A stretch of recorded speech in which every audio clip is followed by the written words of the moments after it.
Hello friends, నేనైతే cold అయిందని చెప్పాను కదా. సో నేను ఈ ఆకుతో పచ్చడి చేస్తాను. ఇదేం ఆకంటే అందరికి తెలుసుంటుంది. సో కర్పూర వల్లి ఆకు అంటారు దీన్ని. ఈ ఆకుని నేను పచ్చడి చేస్తాను. దాంతో కూడా ఒక కరేపాకు ఒక మండ తీసుకున్నాను. దాంతో ఒక చిన్న సైజు చింతపండు తీసుకున్నా. ఎండుమిర్చి ఒక 5 తీసుకున్నాను. దానికి కావాల్సింది వచ్చి జీలకర్ర, మెంతులు, ధనియాలు తీసుకున్నాను. సో మనం ఇప్పుడు ప్రిపేర్ చేసుకుందాం. ఆయిల్ వేసుకుందాం. ఆయిల్ వేసుకున్నాం కదండి. ఎండుమిర్చి కూడా వేసుకున్నాం అందులోనే.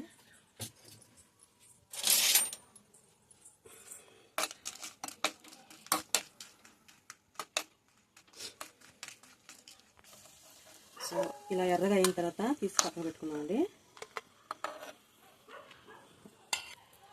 జీలకర్ర, ధనియాలు, మెంతులు కదండి ఇది. ఈ 3 మిక్స్ చేసుకున్నాక దీన్ని కూడా కొంచెం వేగిన తర్వాత తీసి ఎండుమిర్చిలోకి పై చేసుకుని వేస్తున్నాను.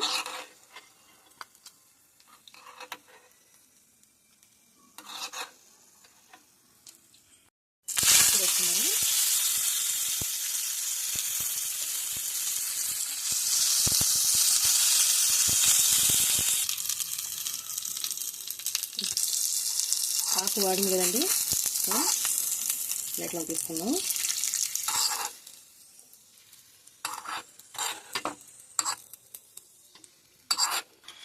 ఒక చిన్న సైజులో చింతపండు నానేస్తున్నాం కదండి. ఇది కూడా ఒక చిన్న సైజులో చింతపండు వేస్తున్నామండి.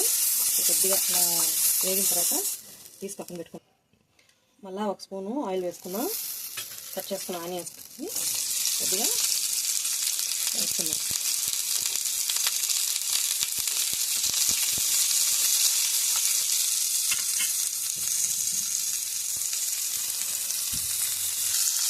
నేను చూపించే సైజులో వెల్లుల్లిపాయ ఒక రెబ్బ వేసుకుంటున్నానండి.